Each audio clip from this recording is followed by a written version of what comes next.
The state of our health, something we strive to improve and maintain, but sometimes inadvertently destroy.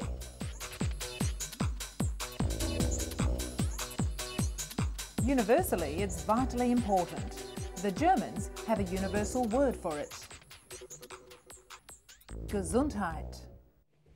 Coming up in today's edition, we see what life's like for the first generation of teens born with HIV through the eyes of one brave young man. And while the antiretroviral drugs are improving, people's prejudices have hardly changed at all. Since 57 BC, the ginseng root has been cultivated for its medicinal properties. It's thought to improve circulation, heal respiratory diseases, and boost vitality. Now, researchers at Seoul National University claim the root may even suppress cancer. In Russia, a summer camp has been turned into a centre for the treatment of children with mental and physical disabilities. The camp, funded and run by a Moscow medical charity, uses animals in its unique rehabilitation program.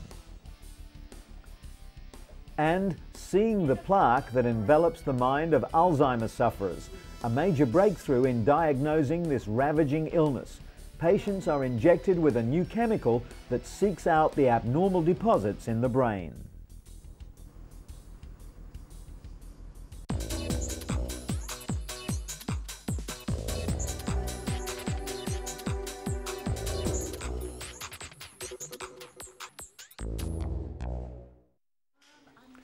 But first, Manu Dhingra, the first of New York's burn victims from the World Trade Center attack, to leave hospital and head home.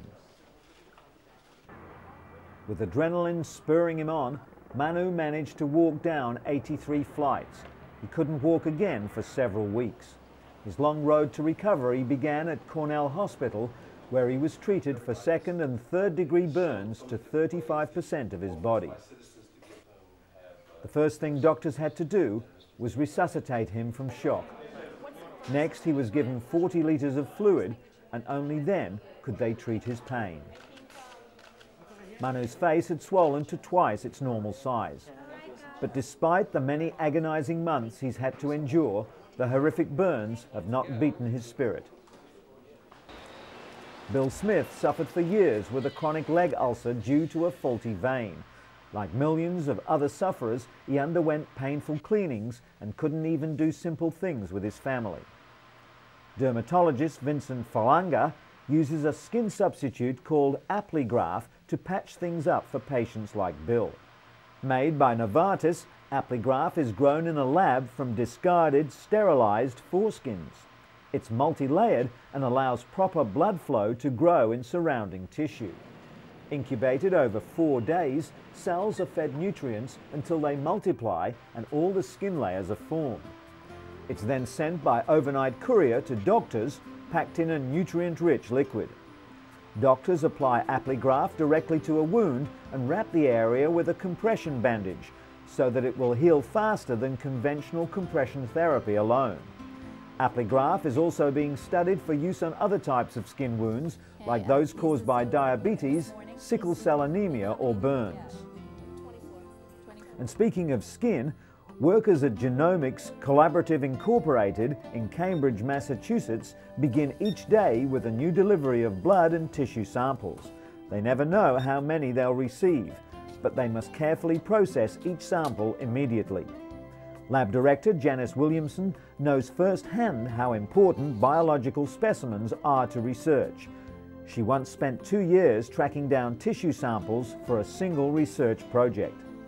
The founders of GCI understood this and decided to do something about it. Just 3 years later, they have more than 500,000 samples in their collection. The samples are mainly from people with cancer, heart disease and diabetes. Tissue is taken during surgeries to either remove a tumour or, in the case of heart disease, during bypass procedures. GCI has already begun using their own samples of DNA to search for genetic clues for common diseases. With hundreds of samples on each chip, they're helping others as well as themselves fund and potentially find future cures. And for the past 4 years, Diana Campuzano has been on the painful road to recovery. She was badly injured during a 1997 Jerusalem suicide bombing. She's seen here being treated moments after the bomb ripped open her face. We're so used to scenes like these that we rarely comprehend the scale of the trauma that victims must cope with after the attack. It's taken 8 painful surgeries to reconstruct bones, put pins in her skull, fix shattered eardrums, remove scar tissue, and even tattoo eyebrows back onto her face.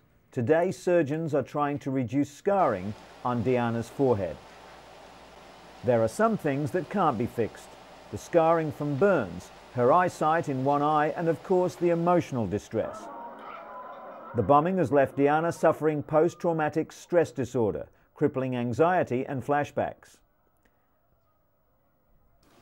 Her faith has been tested to the extreme, but ultimately it has seen her through the tough times. According to Diana, despite it all, she's grateful to be alive.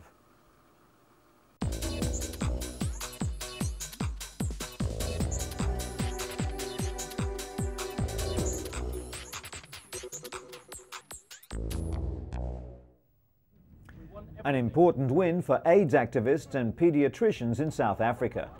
The High Court of Pretoria ruled that the government must provide the AIDS drug nevirapine to expectant mothers infected with HIV. Nevirapine can reduce HIV transmission from mother to child by up to 50%. South Africa's biggest activist group, Treatment Action Campaign, launched the suit after the South African government refused to administer the drug to pregnant women in public hospitals and clinics. Before the ruling, German drug company Boehringer Ingelheim, which makes nevirapine, offered it for free to developing countries for 5 years, but South Africa has not responded to the offer.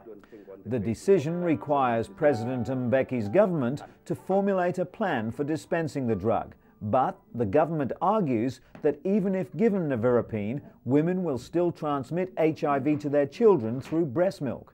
As many as 70,000 children are born HIV positive here each year.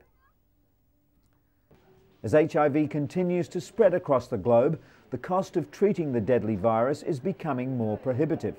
The drug cocktail costs each patient $15,000 a year, more than the average person's wages in many developing countries. But US scientists report that it may be possible to cut a patient's dosage in half, reducing side effects and cutting costs. Researchers at the National Institutes of Health in Bethesda, Maryland, took a group of 10 patients and put them on intermittent treatment, 7 days on drug therapy and 7 days off for 68 weeks. They monitored the patient's viral load, or the level of HIV in the patient's blood after 7 days off the treatment, and found the results were almost identical to patients who received continuous therapy. Cutting back on highly active antiretroviral therapy, or HAART, can suppress the virus without creating resistant strains. Follow-up research will be conducted in the United States and Uganda in the hope that more drugs will be available to developing countries. The cost reduction could also prove critical in places like Africa, where more than 28 million people live with the virus. Justin Ligrecki is like any other 18-year-old, going to school, hanging out with friends and following the football. But Justin is also part of the first generation of teenagers born with HIV. Daily antiretrovirals make him feel sick, but it's the emotional battle that's the hardest, like deciding to tell schoolmates about his HIV status. The fact that drugs are keeping teens alive well into adulthood has brought a new set of problems, like dating. Despite his HIV, Justin does have a steady girlfriend. Justin's adoptive mum, Melody, initially didn't want him to reveal his HIV status, knowing the bigotry he'd face. But instead of hiding, he set up a foundation to fight prejudice. No one knows how long this first generation of HIV-born babies will live, but Justin remains optimistic. For 2 decades, male condoms have been the primary tool for stopping the spread of HIV, but now researchers at Duke University in North Carolina are hoping to give women more control over HIV protection. While much attention is focused on time-consuming and expensive research, Dr. David Katz is leading research on a relatively simpler topical compound. It would kill the HIV virus on contact using microbicedes, or what some would call magic bullets. Women whose cultures allow them little reproductive control would benefit most from the compound. Bioengineers want to develop a product that prevents infection but not pregnancy, for fertility and religious reasons. It's also difficult to design a compound that works on all women all over the world. While research is still in early stages, Dr. Katz anticipates developing an HIV-killing cream, gel or foam that would one day be available over the counter.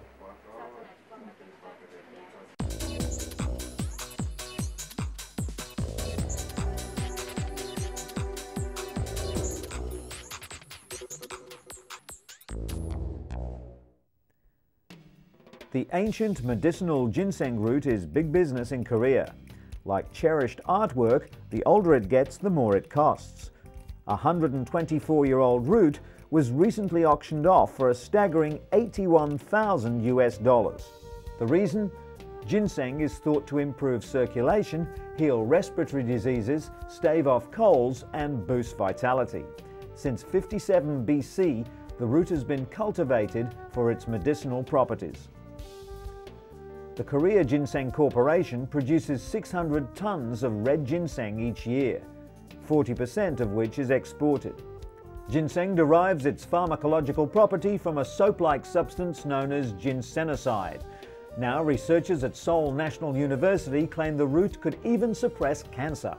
Such scientific accolades are only expected to boost sales and expectations even higher.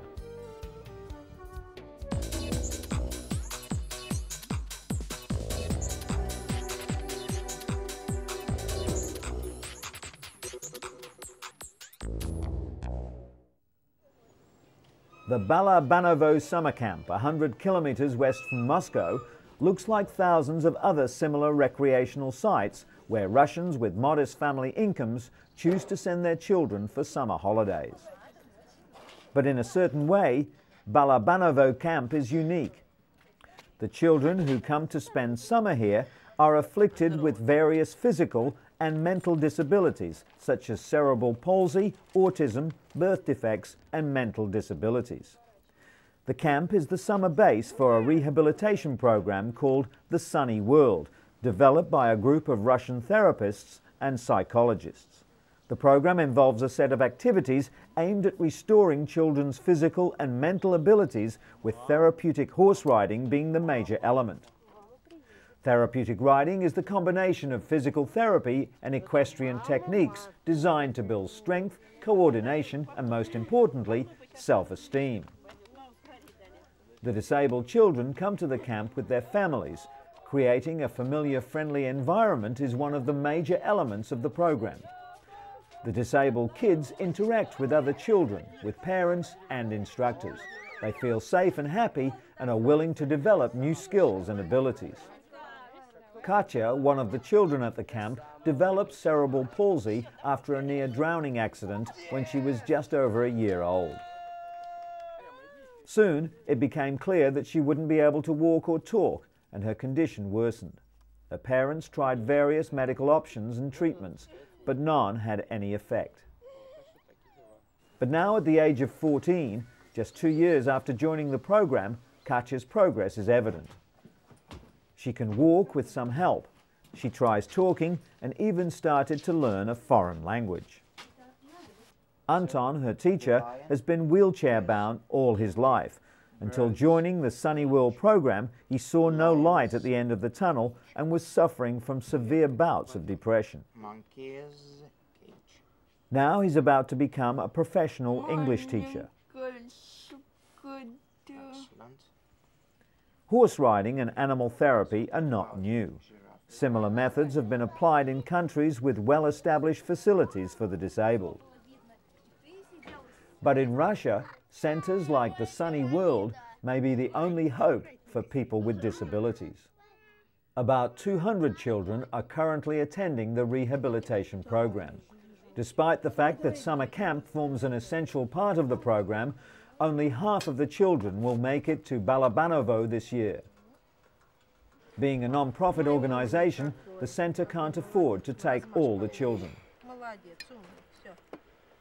In Russia, the disabled are still among the most deprived groups in society. They struggle to survive on minimal state social security, while the big cities rarely provide even the most basic facilities to care for their special needs. It's difficult to feel valued or appreciated in such a negative climate.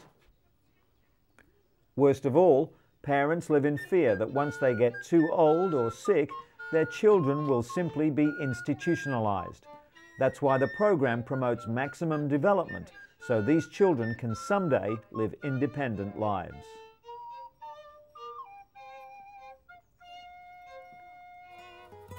And in an update to a story we brought you a few weeks ago, separated Siamese twins Ganga and Jamuna Shrestha are going home to Nepal. The rare babies underwent a 97-hour operation at Singapore General Hospital to separate their skulls. Jamuna, the stronger of the two, is learning to sit, while Ganga is gaining control of her head but has difficulty fixing her vision. The babies have not suffered any major strokes, brain swelling or infections, according to Professor Ho Lai Yun. Dozens of well-wishers, doctors and nurses were at the airport to bid them farewell. The twins and their family spent more than a year in Singapore and will return one day for more reconstructive surgery. After an emotional and thankful scene, the twins, their parents and grandparents left for Kathmandu. There they'll stay until the girls are healthy enough to return to their distant home village with only scant medical facilities. In stark contrast, a beacon of hope shines brightly in New York City. The Montefiore Children's Hospital offers the latest technology and surrounds to help youngsters deal with what can often be a scary experience. Movable computers allow healthcare providers to take notes more easily and ensure that proper medications are prescribed. The kid-friendly environment encourages patients to learn as well as heal. The lobby highlights the building blocks of life, and each ward has a theme. The playrooms and ceilings keep the mood bright, while a mural with daisies and a farmyard hides scary-looking equipment. But for kids, it's all about that big TV. Best of all, any child is welcome at Montefiore. That's why it's situated in one of the roughest neighborhoods in New York. The high-tech wonder can turn an often terrifying experience into a time of wonder and exploration.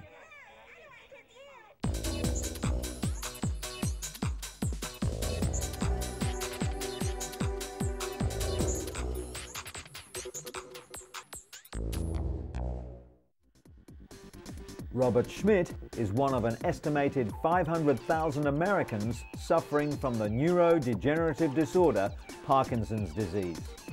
Researchers say the disorder is caused by a combination of factors, both environmental and genetic. But new research in the latest issue of the Journal of the American Medical Association suggests a link between Parkinson's disease and another neurodegenerative disorder, Alzheimer's, via a protein called tau. Doctors at Duke University Medical Center believe they've found the connection on chromosome 17. Unlike the abnormal deposits of tau found in the brains of Alzheimer's patients, Vance says there's no abnormal tau in Parkinson's patients. Instead, researchers are finding a rather common form of protein that increases the susceptibility of developing late-onset Parkinson's disease. Duke researchers have also discovered 5 new genes linked to Parkinson's disease and hope the latest discoveries will bring them one step closer to finding a cure for the debilitating disease. Scientists at the University of California have developed a new way to detect changes in the brain before symptoms of the devastating disease begin. They believe it will revolutionize the way Alzheimer's patients are treated. During testing, a patient is injected with a new chemical which seeks out abnormal deposits in the brain. The patient then enters a PET scanner which shows where the chemical has accumulated. The technique is still undergoing clinical trials, but the potential benefits for Alzheimer's sufferers are huge. Dementia-related diseases affect more than 30% of people over the age of 80. Doctors hope that this breakthrough will lead to new forms of treatment and potentially even a cure. And while we're on the subject of aging, could a simple pill help men go through the infamous midlife crisis? Some doctors now say the midlife change is caused by dropping levels of the male hormone testosterone. This would mean that men go through their own form of menopause, called andropause.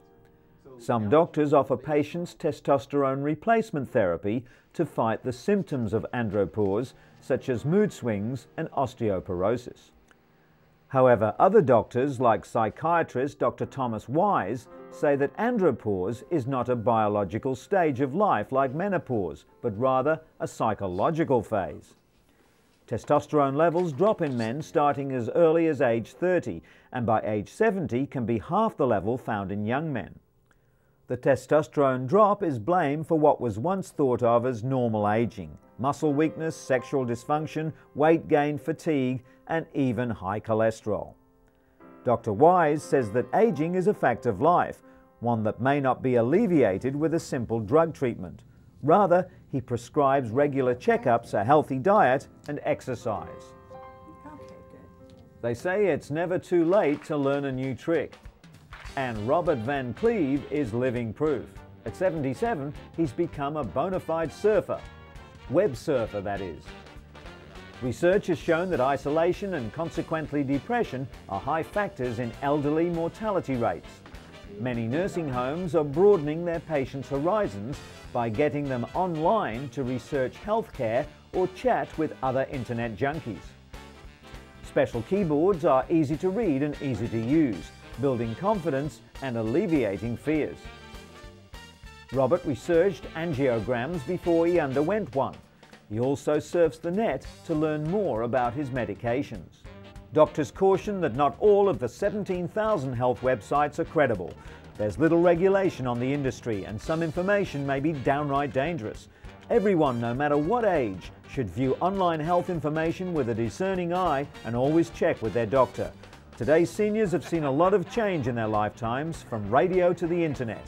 Going online is just the latest way they can stay engaged without leaving home.